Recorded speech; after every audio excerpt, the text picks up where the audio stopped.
Bonjour à toutes et à tous, bienvenue dans cette nouvelle édition de Rencontre. Voilà, la lutte anticorruption est sans aucun doute la politique la plus populaire de Xi Jinping en Chine. Et 2015, c'est décisif. Plusieurs dizaines de fonctionnaires, de hauts fonctionnaires, des ministres, même des généraux, c'est ce qu'on dit ici, les gros tigres, sont tombés pour corruption et traduits en justice.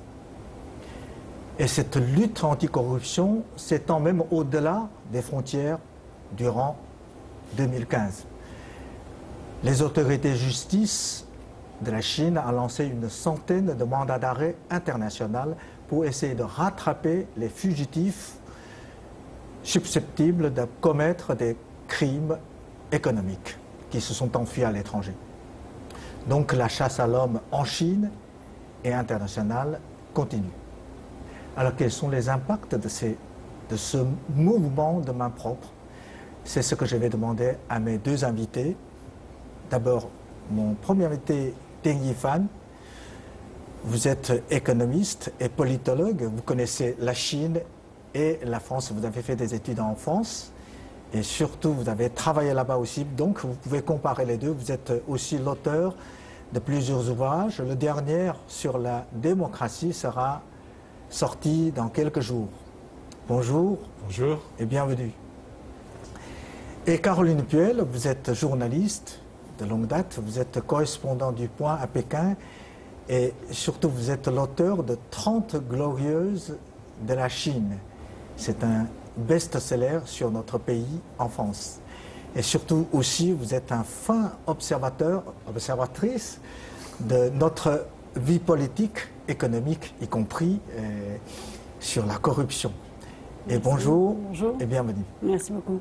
Bon, avant de commencer notre discussion, de vous entendre, je vous invite, comme nos chers téléspectateurs, nous allons regarder ensemble un reportage sur ce sujet.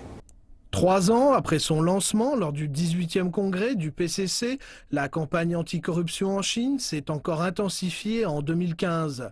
Selon les chiffres publiés par la Commission centrale de contrôle de la discipline, 29 hauts fonctionnaires à l'échelon régional ont été visés cette année par des enquêtes.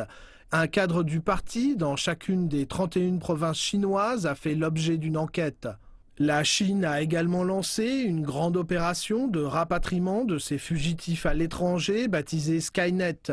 Depuis le mois d'avril 2015, plus de 700 fugitifs chinois, soupçonnés d'être impliqués dans des crimes économiques, ont été rapatriés depuis l'étranger pour comparaître devant la justice de leur pays. Les suspects ont été rapatriés de 68 pays et régions du monde et 300 d'entre eux ont été persuadés par les forces de l'ordre de rentrer en Chine et de se livrer à la justice chinoise. Au cours des 7 derniers mois, les forces de l'ordre ont mis la main sur 1,2 milliard de yuans de biens mal acquis. Pour Wang Qishan, le directeur de la Commission centrale de contrôle de la discipline, la Chine doit maintenir une pression permanente contre la corruption. Seule une politique de tolérance zéro appliquée à grande échelle permettra d'assurer la stabilité sociale et de renforcer l'état de droit en Chine. La lutte anticorruption, c'est, comme je l'ai dit tout à l'heure, la politique la plus populaire, l'action la plus populaire du gouvernement chinois. Alors, qu'en pensez-vous? Vous êtes tous les deux fins observateurs de la politique de notre pays. Alors, qu'en pensez-vous de cette année coulée? Ding Yifan. Oui, si on parle de la vie politique en Chine durant l'année 2015, je pense que la lutte anticorruption serait l'un des points les plus marquants de l'année. Parce qu'il y a eu beaucoup d'officiers très importants qui ont été traduits en justice, qui ont été accusés de corruption, des crimes économiques, y compris des ministres, des généraux, c'est jamais vu dans l'histoire de la Chine. Il y a un membre permanent, l'ancien membre permanent du bureau politique. Il y a un vice-président de comité militaire exceptionnel. Oui, ce sont des dirigeants de Chine, quoi, considérés comme dirigeants de Chine. Donc c'est tout de même très important. Oui. Oui. Ça traduit aussi la volonté de l'équipe dirigeante actuelle de lutter contre la corruption et essayer de rétablir d'une certaine manière la justice sociale. Vous disiez tout à l'heure que c'était une mesure, une campagne extrêmement populaire. Et c'est vrai que je pense que ça répond à de grandes frustrations qu'on pouvait sentir dans la population. Moi, j'étais toujours très frappée lors de mes reportages dans des régions lointaines, dans les campagnes, dans des milieux ouvriers simples, etc., de percevoir cette frustration des gens. Et qui me disait « Ah, mais vous qui êtes un journaliste étranger, qui avez peut-être la chance de voir les plus hautes autorités, dites-leur, racontez-leur comment notre responsable local est corrompu. Nous, on n'a pas les moyens de le faire. » Et donc, il y avait une nécessité. Et je crois aussi qu'il y a eu un peu l'exemple de ce qui s'est passé dans le monde arabe en 2011, où une des raisons quand même de la révolution, du printemps arabe, ça a été aussi la corruption. Ça n'a pas été l'unique raison, mais ça faisait partie quand même des... Voilà. Et de ce point de vue-là, je pense que les autorités chinoises ont bien entendu le message, ont compris qu'il y avait une nécessité absolue d'intervenir. Et je pense qu'en quelque sorte, la nouvelle équipe a reçu comme feuille de route, lors de son arrivée au pouvoir, celle de, lancer une campagne anticorruption de très grande ampleur. On voit aussi que l'équipe qui a été choisie pour le faire ne laissait pas de doute sur sa détermination, puisque le président Xi a choisi Wang Qishan un petit peu comme le chef de cette... Il est connu en France, il est connu internationalement. Alors c'est peut-être bien de le rappeler justement, mais Wang Qishan qui finalement, dans toutes les fonctions qu'il a pu occuper, qui ont été très diverses, à la tête de la Banque de Chine, maire aussi. De Pékin, voilà, a quand même toujours eu une réputation d'excellence et aussi une réputation de très grande intégrité. Je pense qu'il est très très respecté dans la sphère internationale par toutes les personnes qui ont de lui la vision, du grand mandarin intègre, si on peut résumer la situation comme ça. Donc il n'y avait pas de doute sur la détermination qui allait être faite sur cette campagne. Si je vous demande, par exemple, le Deng Yifan, quelle est la différence entre aujourd'hui et hier, par exemple? Durant plusieurs années, les prédécesseurs de Xi Jinping avaient aussi fait de la lutte anticorruption comme une politique importante, etc. Mais apparemment, il y a une différence. Mais quelle est cette différence? Pourquoi aujourd'hui le résultat est plus net, plus clair? Donc il y a aussi d'abord ce qu'on appelle la détermination de l'équipe dirigeante, c'est important, très important. Mais à part ça, mais aussi il y a une espèce de philosophie de gouvernance. En fait, je pense que l'équipe précédente avait plutôt des soucis sur ce qu'on appelle le rythme de la croissance, sur la stabilité sociale, etc. Mais tandis que pour l'équipe dirigeante actuelle, la logique dialectique est que si on ne lutte pas énergiquement contre le fléau de la corruption, on ne peut pas redresser la confiance de la population en le pouvoir actuel. Et sans cette confiance populaire, la croissance chinoise ne serait pas durable. La stabilité sociale serait encore moins assurée. Donc c'est une réflexion complètement différente. Et dans la tradition chinoise, vous savez, il y a un proverbe qui dit que les hauts fonctionnaires se protègent entre eux. Hein, il ne veut pas que ses collègues corrompus soient tombés parce que lui, il a aussi quelques problèmes derrière. Cette fois-ci, on a vu qu'il y a des régions, par exemple, certaines provinces, plusieurs hauts fonctionnaires, gouverneurs sont tombés en même temps, et dans l'armée aussi. Et comment expliquez-vous que cette fois-ci, le gouvernement central apparemment a vraiment une détermination qui veut vraiment nettoyer tout? Oui, je connais bien le dicton populaire, mais qui traduit un peu le désespoir de la population locale, de la population, je ne connais même pas le nom en français, mais En anglais, on dit the grassroots population, c'est-à-dire vraiment la population de base. Mais en fait, ce n'est pas vrai parce que parmi les fonctionnaires de l'État, etc., ils ont une tradition. Une tradition de garder la justice sociale et la propreté de l'État. Donc, de tout temps, si on lit, par exemple, les philosophes du temps du royaume combattant, etc., même depuis la fondation de la Premier Empire de Chine, etc., il y a eu toujours des préceptes des philosophes sur l'intégrité du service public, sur la fonction de l'État, etc. En fait, la lutte corruption a été, dans l'histoire de Chine, un thème principal de tous les dynasties. En fait. Oui. Donc, il y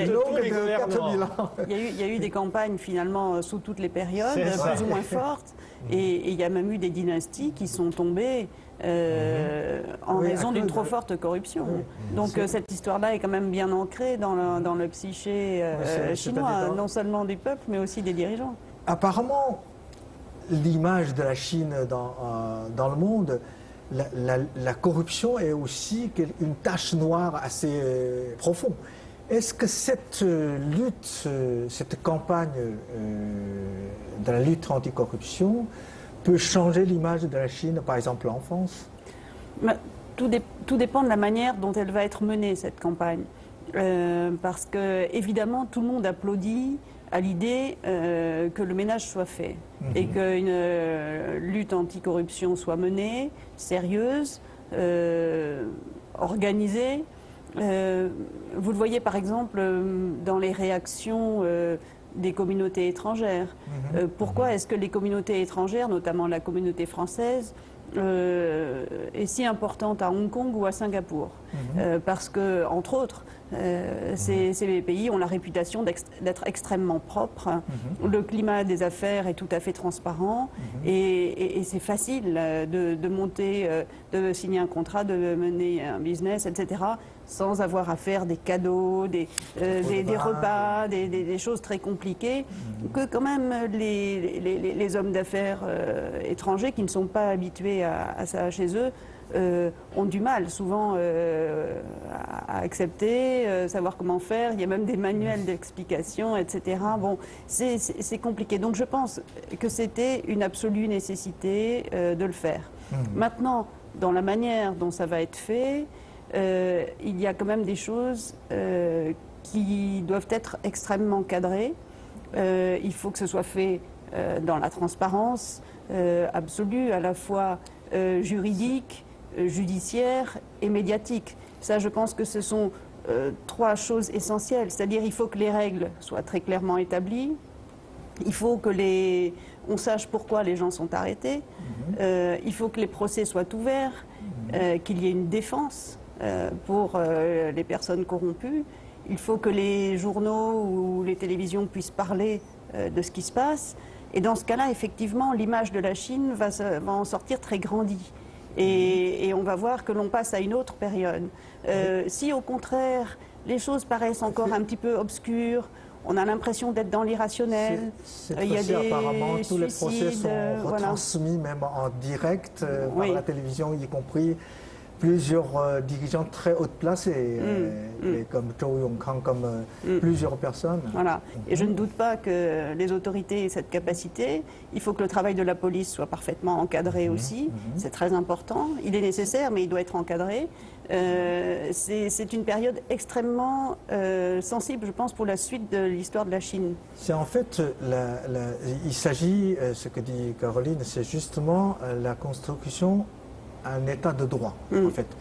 Mais effectivement, dans la lutte anticorruption, depuis plusieurs années, il y a en fait deux lignes. D'abord, c'est la discipline de parti, et puis la justice.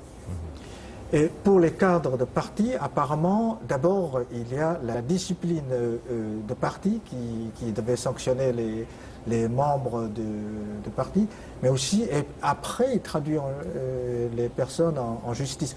Alors, comment expliquez-vous ces deux parallèles Pignifal, comment faire justement dans le cadre juridique pour que la lutte anticorruption soit parfaitement conforme à la loi? La loi permet à la machine de l'État d'intervenir en cas de crime, que ce soit crime économique ou autre, ou cas de corruption.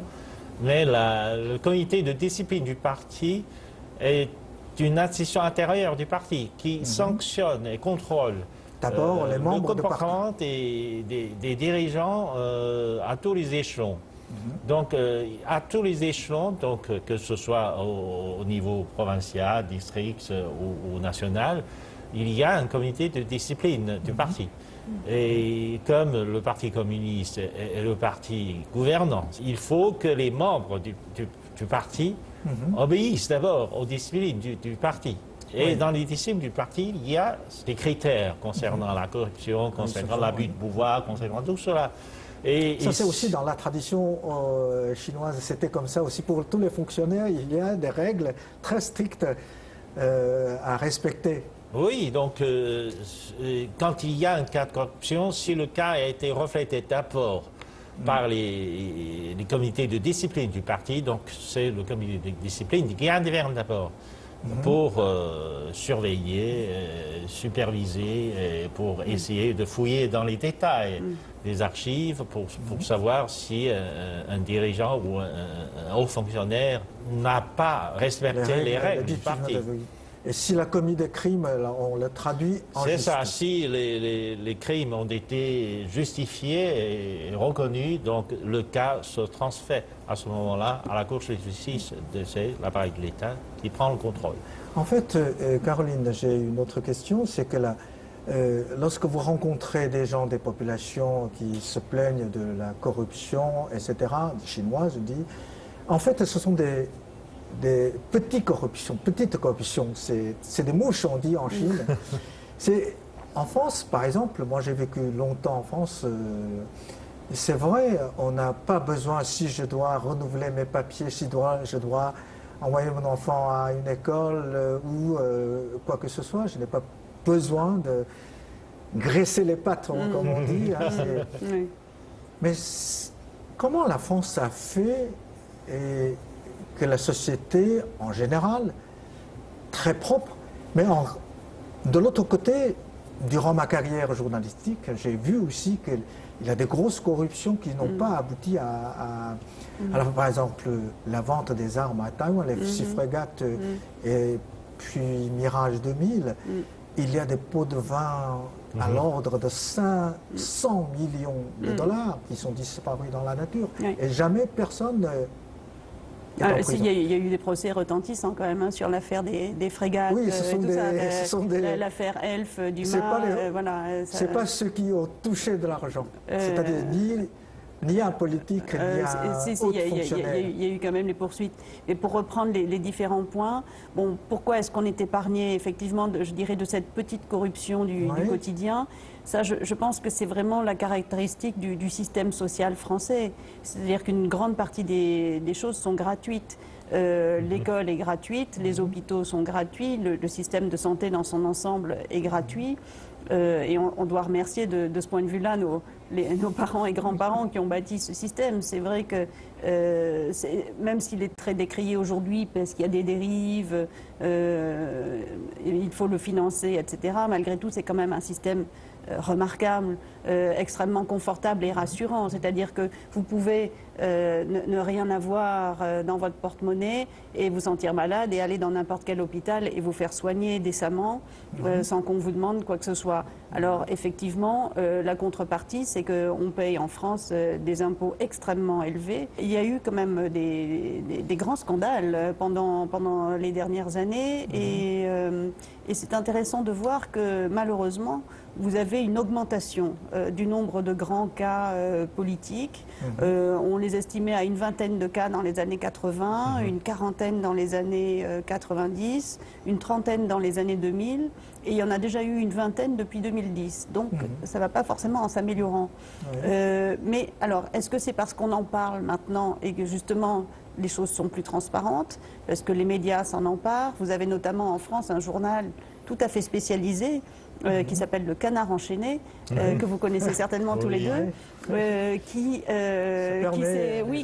même a bâti sa réputation là-dessus, c'est-à-dire dans le déclenchement des affaires. Alors c'est vrai qu'il fonctionne souvent sur un mode de dénonciation, c'est-à-dire que la rédaction du journal reçoit des lettres anonymes lui disant « Tiens, vous devriez aller voir de tel côté, il y a des affaires un peu louches ». Ils envoient des équipes d'enquêteurs et si l'affaire est avérée, publie un article qui, en quelque sorte, sème l'alerte dans le monde médiatique, qui à son tour s'en empare, et ainsi de suite. Puis le monde judiciaire, et c'est plutôt dans ce sens-là que se font les choses. Mais vous avez eu des procès retentissants, et on sait qu'il y a quand même deux secteurs qui sont particulièrement sensibles. Vous avez le secteur des ventes d'armes, et vous avez le secteur de l'immobilier. Alors ça ne veut pas dire que toutes les personnes dans ces secteurs sont corrompues, évidemment, ni dans l'un ni dans l'autre, heureusement. Et que ces secteurs ont des liens avec la politique. Et la plupart des grands scandales qui ont eu lieu ces dernières années montraient effectivement des systèmes de reversement, de financement occulte, ce qu'on appelle souvent les rétrocommissions, voilà, qui venaient en fait financer les partis politiques.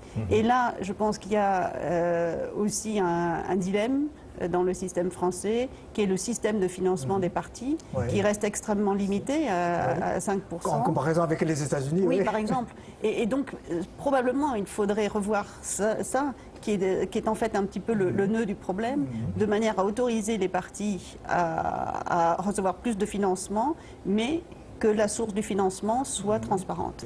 J'aimerais ajouter une analyse plus sociologique à ce problème. Je me souviens d'avoir lu un livre sociologique dans les années 80 sur le différent niveau de corruption dans les pays développés, dans des pays en développement. Et l'auteur dit que la grande différence entre les deux genres de sociétés est que dans les pays développés, la corruption est souvent concerne des sommes colossales et concerne seulement des niveaux très élevés de l'État, donc qui attirent beaucoup moins d'attention et la population. Parce que justement très riche, effectivement. À un certain niveau de développement, il n'y a plus de problème de la vie quotidienne. Dans la vie quotidienne, on a plus besoin de recourir à la corruption pour avoir un petit avantage. Alors que dans les pays en développement, la corruption est plus répandue, est plus généralisée, plus banalisée d'une certaine manière parce que tout le monde veut profiter de sa position sociale pour avoir un peu plus d'avantages. Parce que dans les pays en développement, il y a un problème de pénurie ou de décalage entre l'offre et la demande.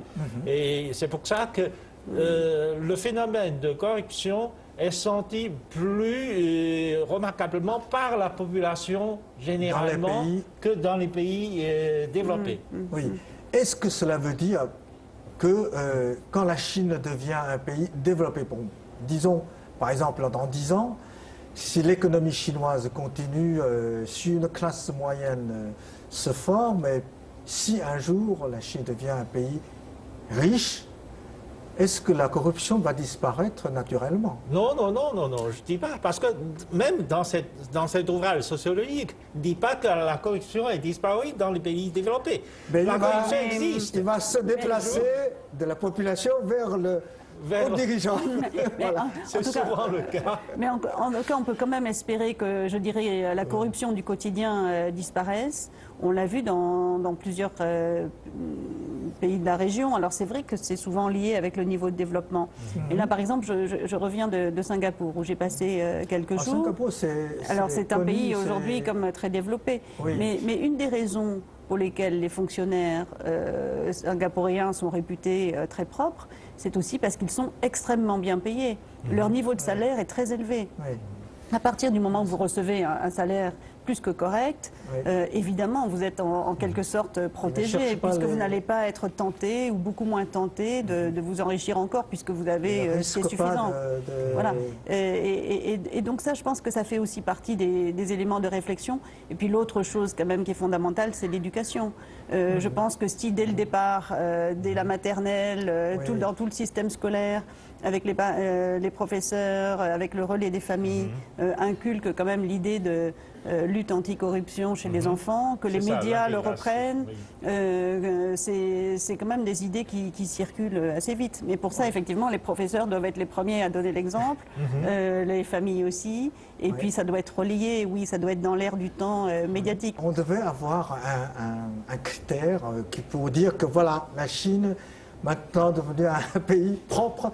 Mais justement, cette impression que la corruption est très grave en Chine, etc., dans quel cas on peut dire que voilà, la lutte anti-corruption du gouvernement chinois a gagné? C'est comme la réforme en Chine. Ce n'est pas un mouvement qui commence quand et qui va se terminer quand, non. Je pense que c'est plutôt un mouvement permanent. L'important, c'est de savoir mener le rythme de la campagne anticorruption. C'est-à-dire qu'il faut mener ça. On sait très bien que la lutte anticorruption sera permanente dans une société humaine. Parce que si on prend la notion catholique, les gens sont nés avec des tentations, avec des péchés, etc.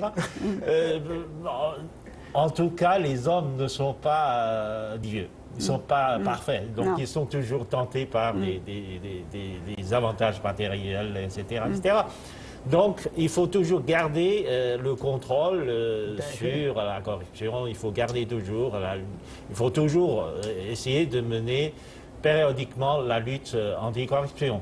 Je pense que si on regarde l'histoire un peu, dans l'histoire de Chine, sous les Ming dynasties par exemple, il y avait un système.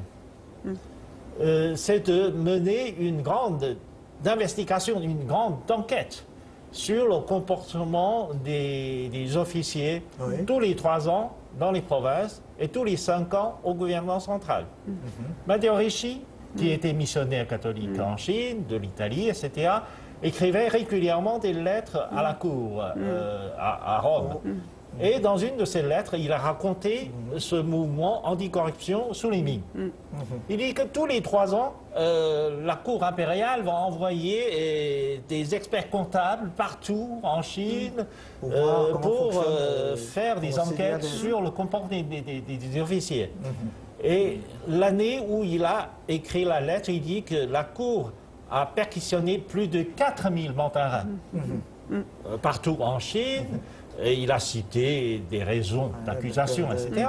Il y a déjà à l'époque plus de 6 raisons d'accusation, même à la pouvoir, etc. Donc, ça montre que périodiquement, il aurait besoin en Chine de mener des campagnes anticorruption. Donc, la lutte devait continuer. Oui. Voilà. Oui. Bon. Et d'ailleurs, ces rapports de Matteo Ricci avaient inspiré Voltaire, qui à partir de là, pensait que le système chinois pouvait être le mandarin est l'un des meilleurs du monde.